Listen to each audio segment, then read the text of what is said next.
혹시 없는 사람, 안 들고 온 사람이라고 물어봤을 때 어디선가 혜성처럼 나타나서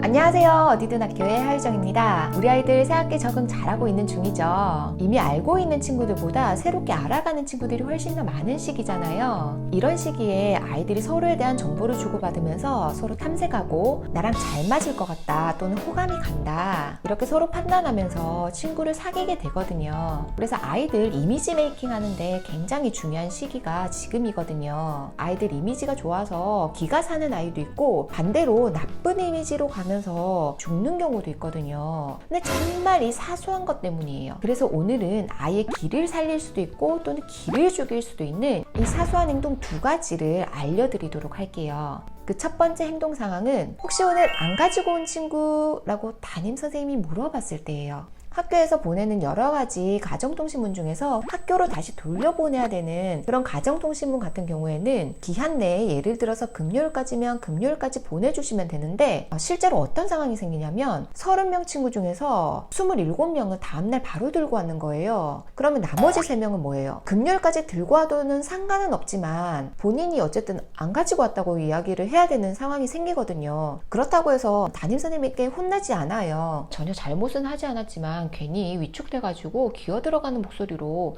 내일 들고 올게요 라는 말을 굳이 하지 않도록 하는 것도 조금 더 기를 살릴 수 있는 방법 중에 하나예요. 굉장히 사소하죠. 그리고 담임선생님이 혹시 오늘 안 들고 온 사람 또 어떤 거 그럴까요? 네, 준비물이죠. 우리 아이들 교과학습과 관련된 준비물은 꼭 챙겨가야 돼요. 왜냐하면 우리 친구가 너무너무 불편할 수 있어요. 준비물이 있어야 학습활동을 좀 따라올 수 있는데 예를 들어서 음악 시간에 리코더를 해야 되는데 본인이 가지고 오지 않으면 막 리코더 같은 거 빌려줄 수가 없으니까 연필 같은 거 찾고 해야 돼요. 그런 친구들 반에 꼭 2-3명씩 있거든요. 그러니까 그런 상황은 최대한 만들지 않는 게 좋아요. 아이들이 그럼 정말로 어쩔 수 없이 풀 죽거든요. 그런데 똑같은 상황인데 반대 상황을 연출하는 아이들이 있거든요. 어떤 상황이냐면 혹시 없는 사람, 안 들고 온 사람이라고 물어봤을 때 없어가지고 기가 푹 죽어있는 아이도 있는데 어디선가 혜성처럼 나타나서 야 내가 빌려줄게, 야 나 하나 더 있어 하는 그런 친구들이 있거든요. 안 가지고 온 친구에게 은인이 나타날 수 있어요. 즉 무슨 말이냐면 뭔가 준비물을 안내받았어요. 그런데 그 준비물이 뭐 금액이 크다든지 또는 뭐 큰 물건이라든지 그런 게 아니라면 하나씩 더 챙겨와서 없는 친구들 나눠주는 그런 친구도 있어요. 그런 친구는 어떨까요? 당연히 이미지도 좋고 뭔가 베품의 기회를 본인이 얻었으니까 본인의 기도 살 수 있는 거예요. 엄청 작은 팁인데 아이들에게는 굉장히 큰 효과를 나타낼 수 있는 그런 부분이에요. 저도 저희 아이들 알림장에 준비물 같은 거 조그맣게 적혀져 있으면 그거 몇 개 막 챙겨주거든요. 혹시 없는 친구들 나눠줘라고. 학교에서 우리 아이가 기가 살거나 죽거나는 굉장히 작은 관심에서 시작된다는 거 꼭 기억해 주세요.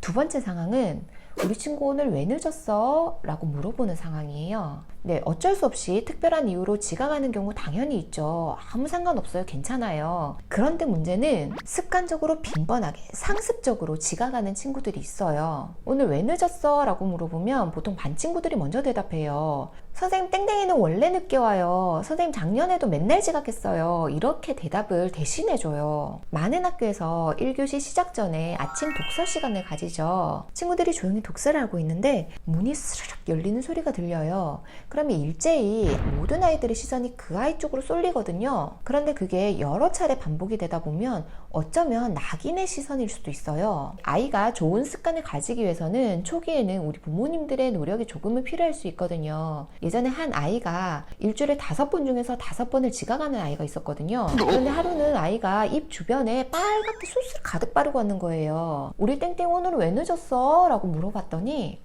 스파게티 먹는다고 늦었다는 거예요. 아이들 하교하고 나서 부모님이랑 상담 전화를 했는데 아침에 스파게티가 생각보다 요리가 빨리 안 돼가지고 천천히 먹고 왔다는 거예요. 그리고 이 부모님께서는 이 지각을 하는 행동 자체가 문제 행동이라고 여기지는 않으시더라고요. 그래서 이 작은 습관이 우리 친구에게 끼칠 수 있는 여러 가지 부정적인 영향들에 대해서 설명을 해드렸거든요. 제가 담임을 하고 있는 이 기간 동안에 한번 같이 한번 고쳐보자고 약속을 하고 최대한 아이가 행동을 개선할 수 있도록 도와주기 보여주기는 했거든요. 여기서 중요한 포인트는 부모님의 양육 태도죠. 학교에서도 자신감 있게 이렇게 행동할 수 있는 것들은 어쩌면 가정에서 환경부터가 어느 정도 마련이 되어 있어야 되겠죠. 또래 친구들 사이에서도 문제 행동으로 보이는 것들이 여러 차례 반복이 되게 아이가 행동을 하게 되면 어쩔 수 없이 교우 관계에도 문제가 생길 수밖에 없어요. 조금 더 미리 챙겨놓고 조금만 더 일찍 일어나면 충분히 여유롭게 등교할 수 있으니까 좀 신경을 쓰는 게 좋을 것 같아요. 이렇게 지각이라고 하는 문제 행동이 습관이 된 친구가 있는 반면에 또 어떤 친구가 있을까요?